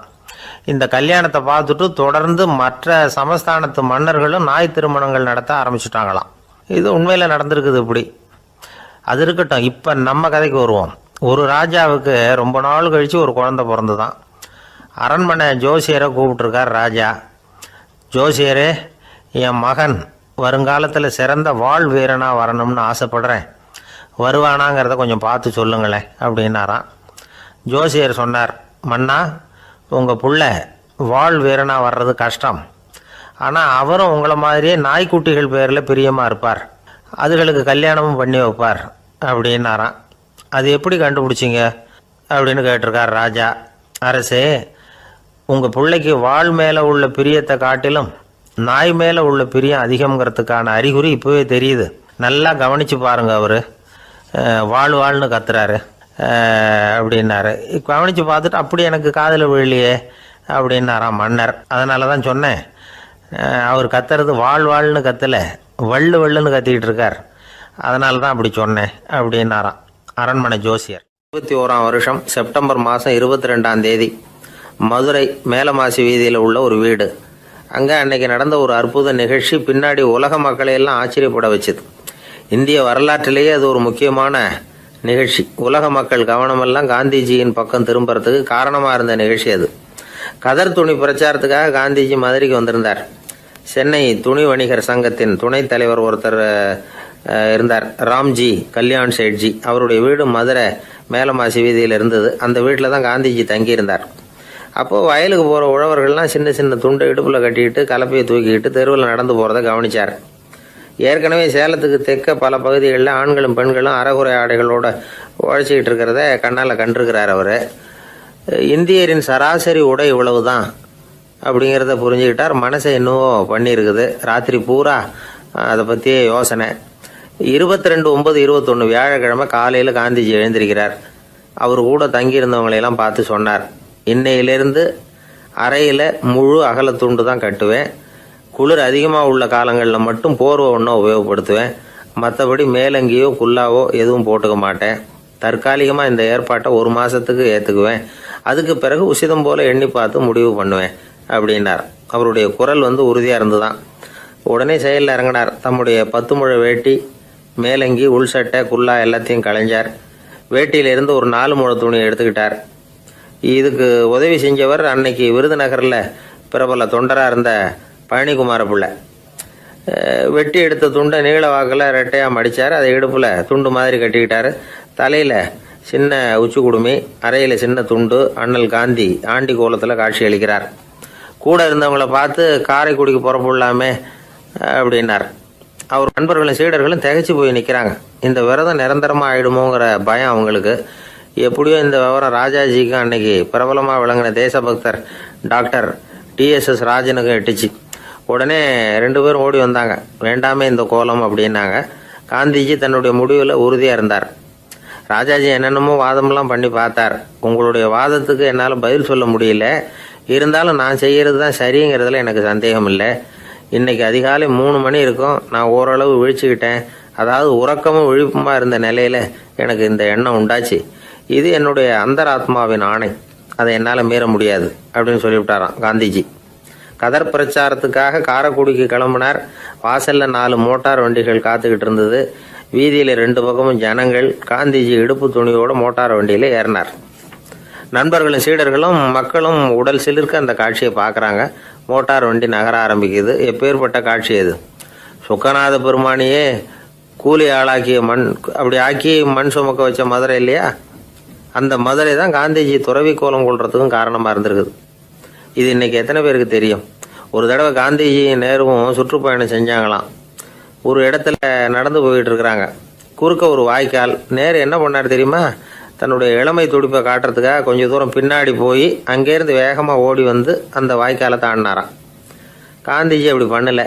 பக்கத்தில் இருந்த பாலம் வழியாக அந்த வாய்க்காலை கடந்து வந்தார். நேரு காந்திஜியை பார்த்து சிரிச்சுக்கிட்டே, என்ன மாதிரி நீங்களும் தாண்டி இருக்கலாமே அப்படின்னாராம். அதுக்கு காந்திஜி சிரிச்சுக்கிட்டே சொன்னாராம், 2 அடி முன்னேறதுக்காக 5 அடி பின்னாடி போகிறதா அப்படின்னாராம். பிள்ளைகளை பற்றி சொல்லுவாங்க. ஒரு இப்போ ராமர் லட்சுமணர் கதை சொல்லுவாங்க. அதாவது ராமரும் பரதனும் பந்து விளையாடிக்கிட்டு இருந்தாங்களாம். சின்ன வயசில் பந்து விளையாடிட்டு இருந்தாங்களாம். உடனே ராமர் வந்தாராம். வந்து கோசலை அவங்க அம்மா மடியில், கோசலை மடியில் சோர்ந்து போய் உட்காந்தாராம். சந்தோஷமாக வந்து உட்காந்துருக்காரு. அப்போ அந்த கோசலை அம்மா கேட்டாங்களாம், ஏன்ப்பா அப்படி இவ்வளவு சந்தோஷமாக இருக்கே, என்ன காரணம் அப்படின்னு கேட்டிருக்காரு. அப்படின்னு அந்த அம்மா கேட்டிருக்கு. ராமன் சொன்னான்னா, என் தம்பியோட நான் பந்து விளையாண்டுக்கிட்டு இருந்தேன். பரதன் அவன் ஜெயிச்சுட்டான், நான் தோத்துட்டேன். என்னை அவன் ஜெயிச்சுட்டான். அவனுடைய வெற்றி எனக்கு சந்தோஷமாக இருக்குது, தம்பியோட வெற்றி, அதனால் நான் சந்தோஷமாக இருக்கேன்னு சொல்லியிருக்கு. அந்த அம்மாவுக்கு ரொம்ப சந்தோஷம். தம்பி ஜெயிக்கிறாங்கிறத பற்றி அண்ணன் சந்தோஷப்படுறானே அப்படின்னு. கொஞ்ச நேரத்தில் பரதன் வந்திருக்கான். அவன் சோர்ந்து போய் கலங்கி போய் அதே அம்மா மடியில் உட்காந்துருக்கான். நீ ஏன்ப்பா, நீ தான் ஜெயிச்சுட்டியாமே, நீ என்னத்துக்கு வருத்தப்பட்டுக்கிட்டு வர அப்படின்னு கேட்டிருக்கேன் அந்த அம்மா. அப்போ பரதன் சொன்னானா, நான் ஜெயிக்கணுங்கிறதுக்காக அண்ணன் விட்டு கொடுத்தாரு, தோத்துட்டாரு, அதனால் எனக்கு வருத்தமாக இருக்குது. உண்மையில் அவர் தான் ஜெயிச்சிருக்க வேண்டியது, எனக்காக விட்டு கொடுத்தாரு அண்ணன், அதனால் நான் வருத்தப்படுறேன்னா. அப்போ அந்த அம்மா சொல்லிச்சான், இப்படி தான் தம்பியினுடைய வெற்றி அண்ணனை சந்தோஷப்படுத்துது, அண்ணனுடைய தோல்வி தம்பியை வருத்தப்பட வைக்குது. இப்படி தான் இருக்கணும், அண்ணன் தம்பின்னா அப்படி தான் குடும்பத்தில் இருக்கணும்னு சொல்லி அந்த அம்மா சொன்னதாக சொல்லுவாங்க ராமாயண கதை. அதே போல் இப்போ இதில் வரும், நபிகள் நாயகத்தினுடைய பேரர்கள், பாத்திமாவனுடைய பிள்ளைகள் 2 பேர், ஹசன் ஹுசைன் 2 பேர் நபிகள் நாயகத்தினுடைய பேரன்மார்கள். அன்னை பாத்திமாவனுடைய குழந்தைகள். ஹசனும் ஹுசைனும் பேசிக்கிறதே இல்லையா கொஞ்ச நாள். இந்த அம்மாவுக்கு அதை பார்க்குறாங்க, ஏதோ அண்ணன் தம்பிக்குள்ளே ஏதோ தகராறு போல் இருக்கு, ஏன் பேசிக்க மாட்டேங்கிறாங்க அப்படின்னு சொல்லி அந்த பிள்ளைகளை கூப்பிட்டு வச்சு அந்த அம்மா புத்தி சொல்லிச்சான். இதை பாருப்பா, நீ அண்ணன் தம்பிக்குள்ளே இது மாதிரி இருக்கக்கூடாது. உங்கள் பாட்டனார் ஒரு புத்திமதி சொல்லியிருக்காரு, உனக்கு தெரியுமா? ஒரு முஸ்லீம் இன்னொரு முஸ்லீமோடு 3 நாட்களுக்கு மேல் பேசாமல் இருந்தால் அது அவனை கொலை செய்வதற்கு ஒப்பாகும் அப்படின்னு நபிகள் நாயகம் சொல்லியிருக்கார். தெரியுமா உனக்குன்னு அந்த அம்மா சொல்லிச்சான். அப்போ அந்த தம்பிக்காரர் சொன்னாராம், ஹுசைன் சொல்லியிருக்கார், அதுவும் எனக்கு தெரியும். அதே தாத்தா பாட்டனார் என்ன சொல்லியிருக்காருன்னா, அந்த 2 பேரில் யார் முதல்ல சலாம் சொல்கிறாங்களோ, யார் முதல்ல முன்னாடி பேசுகிறாங்களோ அவங்களுக்கு சொர்க்கம் கிடைக்கும், இறைவனுடைய ஆசி கிடைக்கும்னு சொல்லியிருக்கிறார். அந்த ஆசி அண்ணனுக்கு கிடைக்கட்டுமேங்கிறதுக்காக நான் பேசாமல் இருக்கிறேன் அப்படின்னா. அந்த ராமனும் பரதனும் எப்படி இருந்தாங்களோ அப்படி தான் ஹசனும் ஹுசைனும் இருந்திருக்கிறார்கள். அந்த பாசம்தான் குடும்பத்தில் வேணும். வாழ்க்கையே வெறுத்து போச்சு சார் அப்படின்னு சொல்லிட்டு வந்தான் ஒருத்தன். ஏப்பா அப்படி சொல்ற அப்படின்னு. நான் இந்த உலகத்துக்கு தேவையே இல்லை சார் அப்படின்னா. இந்த உலகத்துல தேவையில்லாம எதுவுமே இல்லையே என்ன நிமிர்ந்து பார்த்தான். இப்போ உன் உடம்புல இருக்கிற காலை மட்டும் எடுத்துருவோமா, அது உனக்கு தேவையில்லை அப்படின்னு. அது எப்படி, நடக்கிறதுக்கு அது வேணாமான்னா. சரி அதை விட்டுரு, கையை மட்டும் எடுத்துருவோம் அப்படின்னு. அப்புறம் சாப்பிடுறது எப்படின்னா. சரி அப்படின்னா இப்ப உன் உடம்புல தேவையில்லாம அனாவசியமா இருக்கிற ஒரு பகுதியை சொல்லு, அதை மட்டும் எடுத்துருவோம்னு. அவன் யோசனை பண்ண ஆரம்பிச்சான். அப்புறம் மெதுவா சொன்னான், எல்லாமே அவசியமா தான் தோணுது அப்படின்னு சொல்லி அவன் சொன்னான். நீ சொன்னதுக்கு அப்புறம் யோசனை பண்ணி பார்த்தா எல்லாமே அவசியம்னு எனக்கு தோணுதுன்னா. உனக்கு எல்லாமும் அவசியம், ஆனா நீ இந்த உலகத்துக்கு அவசியம் இல்லை, அப்படித்தானே? இப்பதான் அவன் குழம்ப ஆரம்பிச்சான். இன்னைக்கு பாருங்க, நிறைய இளைஞர்கள் இப்படிதான் தன்கிட்ட என்ன இருக்குங்கிறது தெரியாமலே தடுமாறிட்டு இருக்கிறாங்க. அவங்க யாருங்கிறது அவங்களுக்கு அடையாளம் தெரியறது இல்ல. விலங்குகள்லாம் பாருங்க, பறவைகள் மாதிரி விண்ணுல பறக்கணும் அப்படின்னு ஆசைப்படுறது இல்ல. ஒரு பசுமாடு பருந்து பறக்கிறத பார்த்துட்டு நாமளும் அந்த மாதிரி பறக்கணும் அப்படின்னு 4 காலையும் தூக்குறது இல்ல. சரி, ஆனா ஒரு மனுஷன் என்ன நினைக்கிறான்னா, அவங்கிட்ட என்ன திறமை இருக்கு அப்படிங்கறத அவனுக்கு புரியாம நடந்துக்கிறான். சரி, ஒரு மனுஷங்கிட்ட என்ன திறமை இருக்குங்கிறத எப்படி கண்டுபிடிக்கிறது? இந்த உலகத்துல இருக்கிற ஒவ்வொரு மனிதனுக்கும் ஒரு தனித்தன்மை உண்டு. அதாவது ஒருத்த மாதிரி இன்னொருத்த இருக்கிறது இல்ல. ஆனாலும் உளவியல் நிபுணர்கள் மனிதர்களின் குணாதிசயங்களை வச்சு அவங்கள 3 வகையா பிரிக்கிறாங்க. சில பேர் எப்படின்னா, தான் சம்பந்தப்பட்ட வேலையோட இருந்து விடுறது இல்ல. எதிர இருக்கிறவன் செய்யற வேலை, இன்னொரு பிரிவுல இருக்கிறவன் செய்யற வேலை எல்லாத்திலையும் தலையிடுவாங்க. மனோ தத்துவத்துல இதுக்கு டாமினன்ஸ்னு பேர். இப்படிப்பட்ட குணாதிசயம் உள்ளவங்க எதுக்கு பொருத்தம் தெரியுமா? ஒரு நிறுவனத்தை தலைமையேற்று நடத்துறது, நிர்வாக பொறுப்பு வகிக்கிறது, இது மாதிரி பணிகளுக்கெல்லாம் இவங்க ரொம்ப பொருத்தமா இருப்பாங்க. 2வது வகை மனிதர்கள் எப்படின்னா, இவங்க ரொம்ப இனிமையா பேசுவாங்க, திறமையா பேசுவாங்க, அடுத்தவங்களோட பேசுறதுக்கும் ஆசைப்படுவாங்க. இப்படிப்பட்டவங்க எல்லாம் விற்பனை துறையில வேலை பார்க்கறதுக்கு ரொம்ப பொருத்தம். இதை தவிர 3வது வகை மனிதர்கள் உண்டு. அவங்க எப்படின்னா, இவங்களுக்கு பகுத்து உணரும் ஆற்றல் உண்டு, உறுதிப்பாடு உண்டு, அடுத்தவங்களோட அதிகம் பேச மாட்டாங்க. இன்னும் சொல்ல போனா 4 பேரோட பேசுறதே இவங்களுக்கு பிடிக்காது. செய்யற வேலையை நுணுக்கமா செய்வாங்க. எந்த பிரச்சனையா இருந்தாலும் சரி, அது சம்பந்தமா எல்லா விவரங்களையும் சேகரிப்பாங்க. இந்த வகை மனிதர்களுக்கு ஆராய்ச்சி வேலை, அக்கௌண்டன்ட் வேலை, இது மாதிரியான பொறுப்புகளை கொடுக்கலாம். ஒவ்வொரு மனிதனையுமே கொஞ்சம் கூர்ந்து கவனிச்சு பாருங்க. அவனுக்குள்ள இந்த 3 விதமான திறமைகளும் உண்டு. எது அதிகம் எது குறைவு அப்படிங்கறதுலதான் வித்தியாசம். நாம ஒவ்வொருத்தரும் கொஞ்சம் சுயமா சிந்திச்சு பார்க்கணும். நாம இந்த 3 வகையில எந்த வகை அப்படிங்கறத நாமளாதான் தேடி கண்டுபிடிக்கணும். இப்ப சொல்லப்பட்ட 3 குணங்களுமே ஆளுமை சம்பந்தப்பட்டது.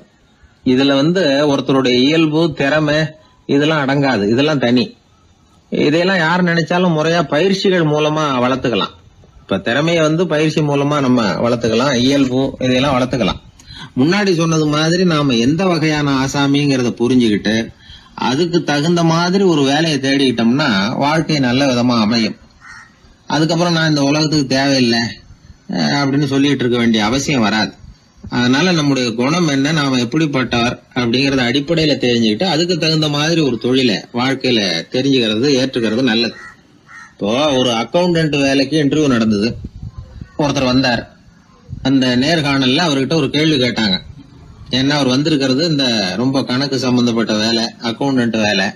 அதனால இந்த நேர்காணல்ல அவர்கிட்ட கேட்டாங்க, 8, 3 இது 2 பெருக்குனா என்ன அப்படின்னு கேட்டாங்க. அவர் என்ன சொல்லிவிட்டார், 23ன்னு சொல்லிவிட்டார். 8 3 பெருக்குனா 24ன்னு சொல்லியிருக்கணும். ஏதோ அவசரத்துல 23ன்னு சொல்லிவிட்டார் பதில். சரி போன்னு சொல்லிவிட்டாங்க. அவர் வெளியில வந்துட்டார். வெளியில வந்ததும் யோசனை பண்ணார். அடடா 8 3 பெருக்க சொன்னாங்க, நம்ம 24ன்னு சொல்றதுக்கு பதிலா 23ன்னு சொல்லிவிட்டோம். இந்த சின்ன கணக்கு கூட நமக்கு தெரியல அப்படின்னு நினைச்சிருப்பாங்களே, நிச்சயமா நமக்கு இந்த வேலை கிடைக்காது அப்படின்னு முடிவு பண்ணிட்டு போயிட்டார். ஆனா பாருங்க, 10வது நாள் அவருக்கு அப்பாயின்மெண்ட் ஆர்டர் வந்துட்டுது. வேலையில உடனே வந்து சேர்ந்துங்க அப்படின்னு. சரி, ஏதோ தவறுதலா போட்டாங்க போல இருக்கு, நாம எதையும் வெளியில சொல்லிட்டு இருக்க வேணாம் அப்படின்னு சொல்லி இவரும் கம்முன்னு போய் வேலையில சேர்ந்துக்கிட்டார். ரொம்ப நாள் கழிச்சு வேலை நிரந்தரமானதும் மெதுவா மேனேஜர் கிட்ட போய் உண்மையை சொன்னார். சார், அன்னைக்கு நேர்காணல்ல இன்டர்வியூல 8 3 இத பெருக்குனா என்ன விடை அப்படின்னு கேள்வி கேட்டீங்க. நான் தவறுதலா 23ன்னு சொல்லிவிட்டேன். நீங்களும் தவறுதலா எனக்கே அப்பாயின்மெண்ட் ஆர்டர் அனுப்பி வச்சுட்டீங்க அப்படின்னார். இப்ப மேனேஜர் சொன்னார், அப்படி இல்லப்பா, அன்னைக்கு வந்து நேர்காணலுக்கு வந்த அத்தனை பேருகிட்டையும் இதே கேள்வியை கேட்டோம். அத்தனை பேர் சொன்னதிலேயும் நீங்க சொன்ன பதில் தான் நியரஸ்ட் கரெக்ட் ஆன்சர், கிட்டத்தட்ட சரியா இருந்தது, நீ சொன்னதுதான், உங்களுக்கு இந்த வேலையை கொடுத்தோம் அப்படின்னு அவர் சொன்னாராம். அதனால வந்து வாழ்க்கையில துல்லியம் ரொம்ப முக்கியம். அதை புரிஞ்சுக்கிட்டு நம்முடைய வாழ்க்கை பாதையை அமைச்சுக்கிட்டோம்னா நம்ம வாழ்க்கையில வெற்றி நிச்சயம். ஒரே ஒரு ஊரில் ஒரு ராஜா இருந்தார், ரொம்ப நல்லவர். ஒரு நாள் அரண்மனையில் விசாரணை நடந்துகிட்டு இருக்குது. அதில் ஒரு வழக்கு. ஒரு விவசாயி வந்து புகார் கொடுக்குறார். என்ன புகார்னா, அவர் வயலில் ஆடுகள் வந்து மேய்ஞ்சி பயிரை அழிச்சுட்டுது. நிறைய உழைச்சி செலவு பண்ணி பயிரை உண்டாக்கி வச்சுருந்தேன், எல்லாம் போயிட்டுது. இனிமேல் நான் என்ன செய்யறது, நீங்கள் தான் சரியான தீர்ப்பு வழங்கணும் அப்படின்னார் அந்த விவசாயி. அந்த ஆடுகளுக்கு சொந்தக்காரர் யாருன்னு கண்டுபிடிச்சி அரண்மனைக்கு அழைச்சிட்டு வாங்கன்னு உத்தரவு போட்டார் ராஜா. சேவகர்கள் போனாங்க, ஆளை கண்டுபிடிச்சாங்க, கூப்பிட்டுக்கிட்டு அரண்மனைக்கு வந்துட்டாங்க. ராஜா விசாரணை பண்ணார். அப்புறம் விசாரித்து முடிச்சுவிட்டு தீர்ப்பு வழங்கினார். இந்த விவசாயி அடைந்திருக்கிற இழப்புக்கு ஈடாக உன்னுடைய ஆடுகளை அவங்ககிட்ட கொடுத்துட வேண்டியது அப்படின்னு சொல்லிவிட்டார். உன்கிட்ட இருக்கிற ஆடு பூரா அவன்கிட்ட கொடுத்துரு, அந்த ஆட்டுனால் ஏற்பட்ட இழப்பு சரியாக போட்டோம் அப்படின்னு தீர்ப்பு வழங்கிட்டார். அந்த மன்னருடைய மகன் இதை பார்த்துக்கிட்டே உட்காந்துருந்தான். இந்த தீர்ப்பை இன்னும் கூட சிறப்பாக வழங்கலாமே அப்படின்னு நினச்சான். அப்பாக்கிட்ட சொன்னான். உடனே அந்த அரசர், சரி நீயே இதுக்கு சரியான தீர்ப்பு சொல்லு அப்படின்னார். அந்த இளவரசன் தீர்ப்பு சொல்கிறான். அவன் சொன்ன தீர்ப்பு என்னன்னா, உங்ககிட்ட இருக்கிற ஆடுகள் எல்லாத்தையும் 1 வருஷ காலத்துக்கு அந்த விவசாயிகிட்ட ஒப்படைச்சிட வேண்டியது. அந்த 1 வருஷத்துக்குள்ள அந்த ஆடுகள் போடுற குட்டிகள், பால், எரு எல்லாம் விவசாயி எடுத்துக்க வேண்டியது. 1 வருஷத்துக்கு அப்புறம் உங்களுடைய ஆடுகளை நீங்களே திருப்பி வாங்கிக்க வேண்டியது. இதுதான் இளவரசன் சொன்ன தீர்ப்பு. இது சரியான தீர்ப்பு தான். இனிமேல் என்னுடைய அரச பொறுப்புகளை இளவரசர் வசம் ஒப்படைக்கிறேன் அப்படின்னு சொல்லி ஒப்படைச்சுட்டாராம். அதாவது தாவூத் நபி, சுலைமான் நபி இவர்களுடைய சரித்திரத்தில் இந்த சம்பவம் காணப்படுறதாக ஒரு நண்பர் சொன்னார். ஒரு தண்டனையை பெறுகிறவன் அதுக்கு பிறகு சமூகத்தில் நல்ல விதமாக வாழறதுக்கு வாய்ப்பு இருக்கிறது மாதிரி அமையணும் தீர்ப்பு. அதுக்கு இது ஒரு உதாரணம். சில தீர்ப்புகள் எப்படி அமைஞ்சு விடுதுன்னா, ஒரு தண்டனையை அனுபவித்து முடித்தவன் அதுக்கப்புறம் அவன் இந்த சமூகத்தில் நல்லவனாக வாழறதுக்கு நினச்சா கூட அதுக்கு தகுதி இல்லாதவன் அப்படிங்கிற அளவுக்கு சூழ்நிலை அமைஞ்சிருது. இது சிந்திக்க வேண்டிய ஒரு செய்தி. இன்னொரு ஊரில் ஒரு ராஜா இருந்தார். அவர் ஒரு நாள் ஒரு போட்டி வச்சார். என்ன போட்டின்னா, அரண்மனை வாசலில் ஒரு பெரிய நீச்சல் குளம், அதில் நிறைய விஷப்பாம்புகள். எந்த இளைஞன் துணிச்சலாக அதில் நீச்சல் குளத்தில் குதித்து நீந்தி கரையேறி வர்றானோ அவனுக்கு 100 ஏக்கர் நிலம் பரிசாக வழங்கப்படும். அது வேணாம்னா 1000 ஆடுகள் பரிசாக வழங்கப்படும். அதுவும் வேணான்னா என்னுடைய மகளை வந்து கல்யாணம் பண்ணிக்கலாம். இதுதான் மன்னருடைய அறிவிப்பு. பரிசுலாம் நல்லா தான் இருக்குது, இருந்தாலும் பாம்புகள் உள்ள குளம்ங்கிறது நல்லா இல்லையே. அதனால் யாரும் அதில் குதித்து நீஞ்சறதுக்கு முன் வரல. இருந்தாலும் திடீர்னு ஒரு இளைஞன் அந்த நீச்சல் குளத்தில் குதிச்சான், நீந்தினா ஒரு வழியாக கரையேறி வந்துட்டான். மன்னருக்கு ரொம்ப மகிழ்ச்சி. நீ தான் தைரியமான இளைஞன், வா இப்படின்னு கூப்பிட்டார். கிட்ட வந்தான். அந்த இளைஞன் தண்ணீர் சொட்ட சொட்ட வந்து நிற்கிறான். சரி, உனக்கு 100 ஏக்கர் நிலம் வேணுமான்னு கேட்குறார். வேண்டாங்கிறான். சரி, அப்படின்னா 1000 ஆடுகள் வேணுமான்னு கேட்குறார். அதுவும் வேணாங்கிறான். ஓ, அப்படின்னா என் பொண்ணை கல்யாணம் பண்ணிக்கிறியா அப்படின்னு கேட்குறாரு. அதுவும் வேணாங்கிறான். ராஜாவுக்கு ஒன்றும் புரியல. அப்படின்னா உனக்கு என்ன தான் வேணும் அப்படிங்கிறார். என்னை பிடிச்சி இந்த குளத்தில் தள்ளி விட்டவன் யாருங்கிறது எனக்கு தெரியணும் அப்படின்னா. வெளிநாட்டுக்கு போகணும்னு ஆசை, ஆனால் அவனுக்கு எந்த மொழியும் தெரியாது. இருந்தாலும் சமாளிச்சுக்கலாம்னு முடிவு பண்ணிட்டு கிளம்பிட்டான். ஏதோ ஒரு தேசத்துக்கு போய் சேர்ந்தான். அங்கே அவனுக்கு யாரையும் தெரியாது. அவங்க என்ன மொழியில் பேசிக்கிறாங்க அப்படிங்கிறது கூட புரியல. என்ன பண்ணுறதுன்னு யோசனை பண்ணிட்டு ஒரு இடத்துல நின்றுக்கிட்டு இருக்கிறான். எதிர ஒரு பெரிய கட்டடம், நிறைய பேர் உள்ளே போயிட்டு இருக்கிறாங்க. இவனும் அவங்க பின்னாடியே உள்ளே போனான். ஒரு பெரிய அறை, அலங்காரம்லாம் பண்ணி வச்சுருக்குறாங்க. நிறைய பேர் சாப்பிட்றதுக்காக உட்காந்துருக்குறாங்க. இவனுக்கு நல்ல பசி, அதனால் இவனும் உட்காந்தான். சாப்பாடு போட்டாங்க, சாப்பிட்டான். அன்பான உபசரிப்பு. இவன் மனசு உள்ள நினச்சிக்கிட்டான், இது ஏதோ அரசருடைய அரண்மனை மாதிரி தெரியுது, இன்னைக்கு ஏதோ விருந்து நடக்குது, நல்ல வேளை நம்ம பசியும் தீர்ந்தது அப்படின்னு நினச்சிக்கிட்டே நிமிர்ந்து பார்க்குறான். சாப்பாடு பரிமாறினவன் எதிரில் ரொம்ப பணிவோட முதுகை வளைச்சி வணக்கம் தெரிவித்தான். இவனும் எழுந்திரிச்சு நின்று முதுகை வளைச்சி வணக்கம் தெரிவித்தான். ரொம்ப நன்றின்னா. அவன் ஒரு சீட்டை இவன் கையில் கொடுத்தான். இவன் அதை வாங்கி பார்க்குறான், என்ன எழுதியிருக்குன்னு ஒன்றும் புரியல. சரி, இந்த நாட்டில் தங்களுடைய நன்றியை சீட்டில் எழுதி தான் கொடுப்பாங்க போல இருக்கு அப்படின்னு நினச்சிக்கிட்டு மறுபடியும் நன்றின்னா. ஆனால் அவன் காசை கொடுங்கன்னா. ஏன்னா அது ஒரு ஹோட்டல், இவன் சாப்பிட்டதுக்கான பில் அது. இவன் அதை புரிஞ்சிக்கவே இல்லை. நன்றின்னு அந்த சீட்டில் எழுதி கொடுக்குறாங்க போல இருக்கு அப்படின்னு நினச்சிக்கிட்டு அதை வாங்கி சட்டை பையில் பத்திரமா வச்சுக்கிட்டு, பரவாயில்லைங்க ரொம்ப மகிழ்ச்சின்னா. ஒரு வெளிநாட்டுக்காரனுக்கு இவ்வளவு தூரம் மரியாதை பண்ணுறீங்களே, எங்கள் ஊருக்கு போனதும் உங்களை பற்றி நிறைய சொல்லுவேன் அப்படின்னா. இவன் என்ன சொல்கிறான்னு அவனுக்கு புரியல. இவனை பிடிச்சி அழைச்சிட்டு போய் முதலாளி முன்னாடி நிறுத்தினான். நாம் சொன்னதில் இவனுக்கு ரொம்ப பெருமையாக இருக்கணும் போல இருக்கு, அதுதான் பெரிய இடத்துக்கு அழைச்சிட்டு வந்திருக்கிறான் அப்படின்னு இவன் நினச்சிக்கிறான். அவரும் பில்லுக்கான பணத்தை கொடுங்கிறாரு. பரவாயில்லைங்க ரொம்ப மகிழ்ச்சி நன்றிங்கிறான் இவன். அவரு பார்த்தார், இவனை நீதிமன்றத்துக்கு அனுப்பி வச்சுட்டார். இவன் என்ன நினச்சிக்கிட்டான், நம்மளை இந்த ஊர் ராஜா முன்னாடியே அழைச்சிக்கிட்டு வந்து நிறுத்தி இருக்கிறாங்க போல இருக்கு, என்ன ஒரு பெருந்தன்மை அப்படின்னு நினச்சிக்கிறான். நீதிபதி சொன்னார், சாப்பிட்டதுக்கான பணத்தை கொடுத்துரு, இல்லைன்னா அதுக்கான தண்டனையை அனுபவிக்க வேண்டி இருக்கும்னார். ராஜாவே நமக்கு நன்றி சொல்கிறாரு போல இருக்கு அப்படின்னு நினச்சிக்கிறான் இவன். என் மகிழ்ச்சிக்கு எல்லையே இல்லைங்க அப்படின்னா. அவர் பார்த்தார், இவனுக்கு தண்டனை கொடுக்க வேண்டியது தான் அப்படின்னு முடிவு பண்ணார். உடனே தீர்ப்பு எழுதினார்.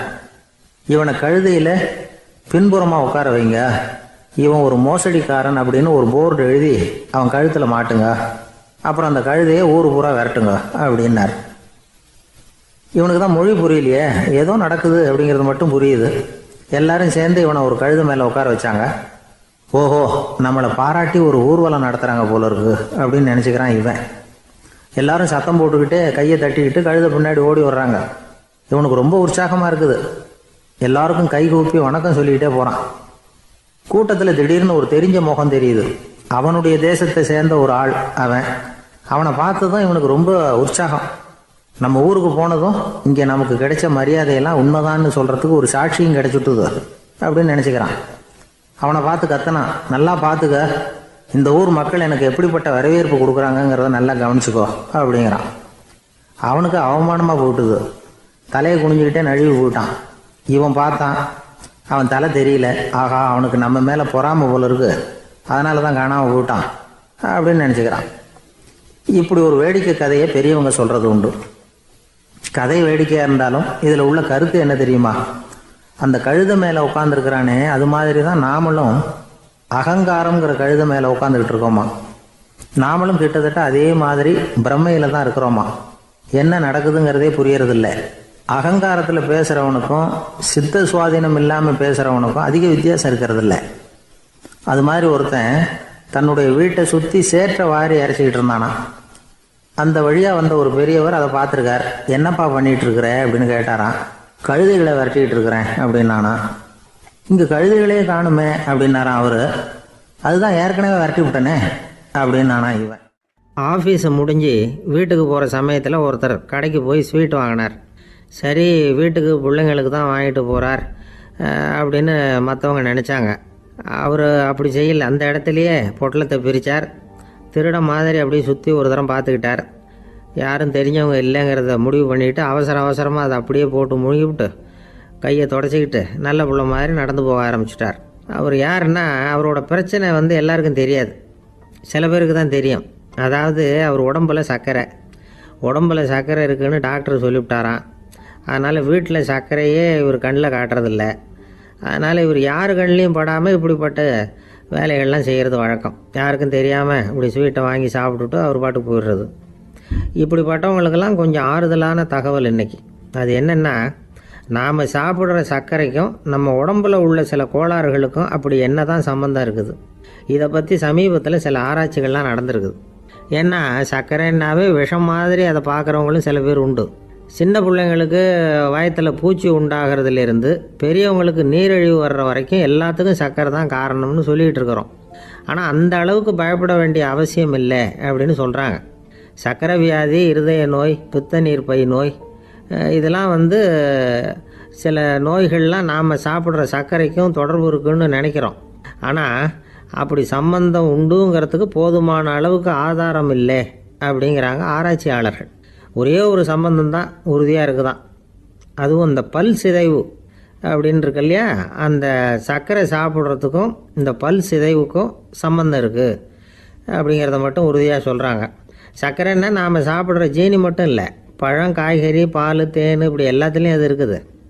கேரட்டு கொடுக்குற சத்தில் 88% சர்க்கரை, ஆப்பிள் கொடுக்குற சக்தியில் 95% சர்க்கரை. இது ஜீனி சர்க்கரை, இது ஆப்பிள் சர்க்கரை அப்படிங்கிற வித்தியாசம்லாம் உடம்புக்கு கிடையாது. ரெண்டுமே உடனடியாக சக்தி கொடுக்குது. ஒரு ஸ்பூன் சர்க்கரையில் 16 கலோரி தான் சத்து இருக்குது. அதிகமாக சர்க்கரை சாப்பிட்டா நீரிழிவு வந்துருங்கிறது தப்பான ஒரு அபிப்பிராயம். டயபெட்டிஸுங்கிறது ஒரு மெட்டபாலிக் டிசார்டர், அவ்வளவுதான். அதாவது நாம் சாப்பிட்ற சர்க்கரையை நம்ம உடம்பு திறமையாக உபயோகப்படுத்திக்க முடியல அப்படின்னு அர்த்தம். அதனால தான் அதிகமாக இனிப்பு வேணாம்னு சொல்கிறோம். ஏற்கனவே உடம்பால் முடியாத ஒன்றை மறுபடியும் அது தலையில் சுமத்தி அதிகமாக வேலை வாங்க வேணாமே அப்படிங்கிறதுக்காக தான்.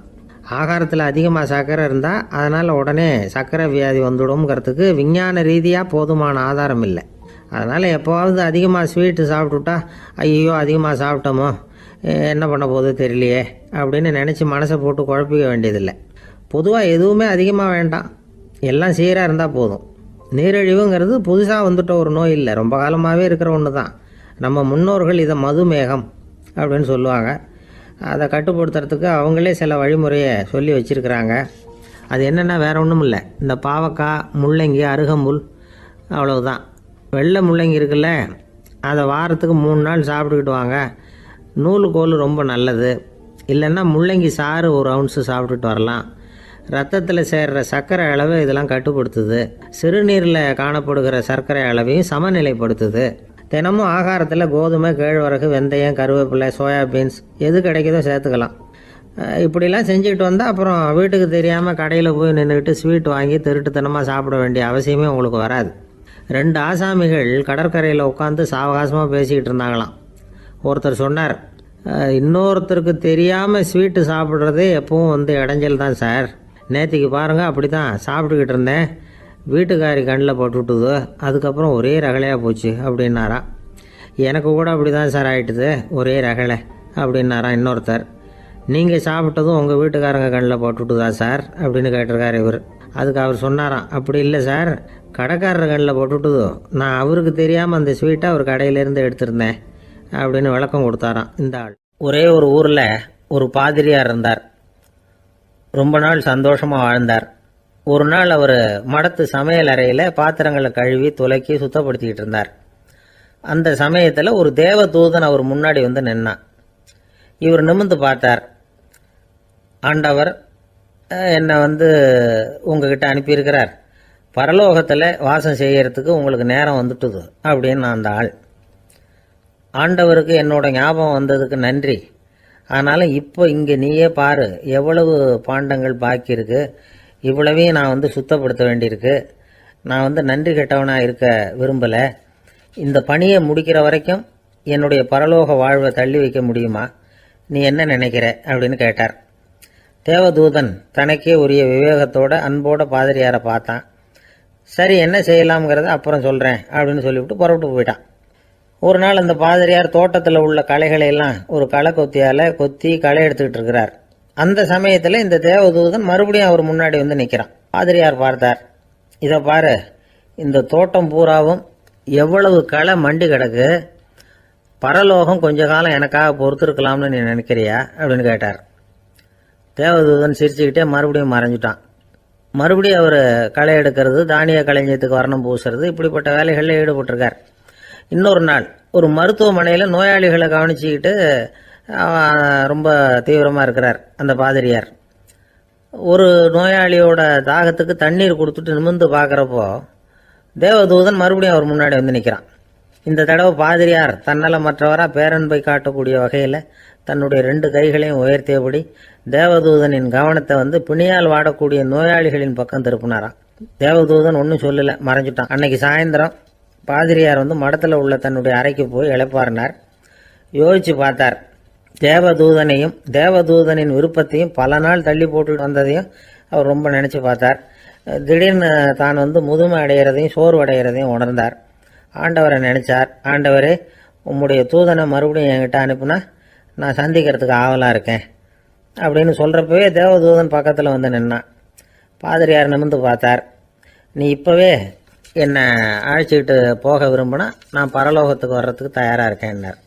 தேவதூதன் அந்த பாதிரியாரை அன்போடவும் விவேகத்தோடவும் பார்த்து, நீங்கள் வந்து என் கூட பரலோகத்துக்கு வர்ற தயாராக இருக்கிறதா சொல்கிறீங்க, ஆனால் நீங்கள் இதுவரைக்கும் வேற எங்கே இருந்ததா நினைக்கிறீங்க அப்படின்னானா.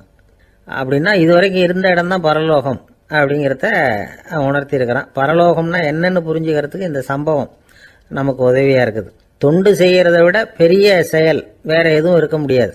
அது நம்ம மனசுக்கு கொடுக்குற சுகத்தை வேற எதுவும் கொடுக்க முடியாது.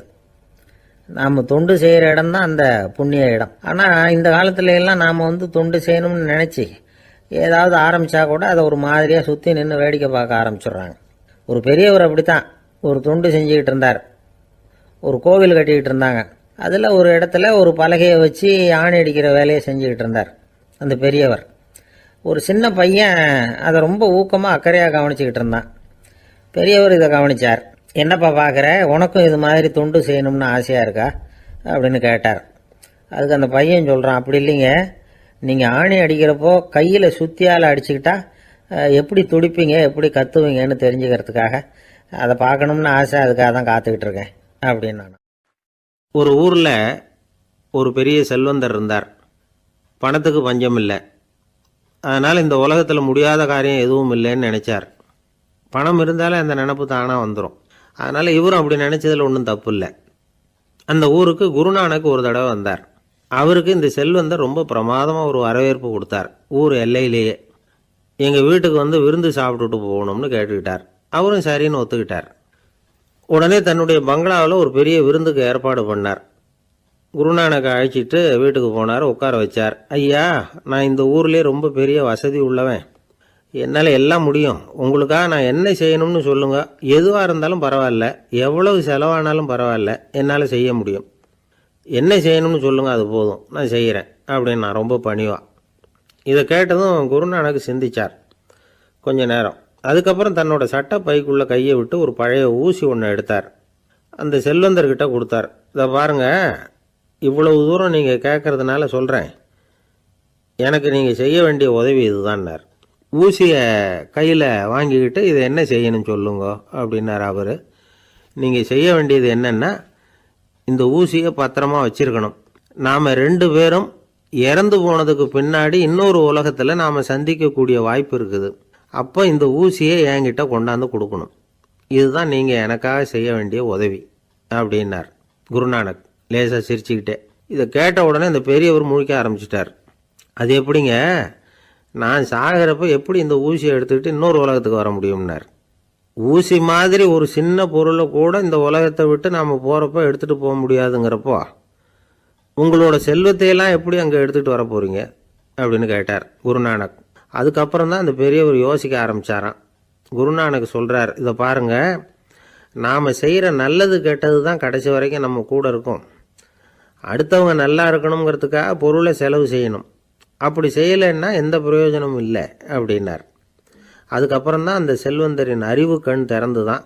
உடனே குருநானக்கை வணங்கினார். ஐயா, என்கிட்ட இருந்த ஆணவம் போயிட்டுது. இனிமேல் என்கிட்ட இருக்கிற செல்வத்தை நல்ல வழியில் செலவழிப்பேன் அப்படின்னாராம். நம்மக்கிட்ட இருக்கிற பணம் எப்பவும் நம்ம கூடவே வந்துக்கிட்டு இருக்காதுங்கிறதுக்கு இது ஒரு உதாரணம். அதுக்காக நாம் பணம் சேர்க்கறத பற்றி கவலைப்பட வேண்டியதில்லை, பேசாமல் படுத்து தூங்கிக்கிட்டு இருந்தால் போதும் அப்படின்னு இதுக்கு அர்த்தம் பண்ணிக்கப்படாது. முறையான வழியில் பணம் சேர்க்கணும், அதை முறையான வழியில் செலவு பண்ணணும். அதனால் ஏற்படக்கூடிய மன நிறைவு இருக்கு பாருங்கள், அது அனுபவித்தவங்களுக்கு தான் தெரியும். சொர்க்கத்துக்கு போகிறவங்க இங்கேருந்து பணத்தை எடுத்துகிட்டு போக முடியாது.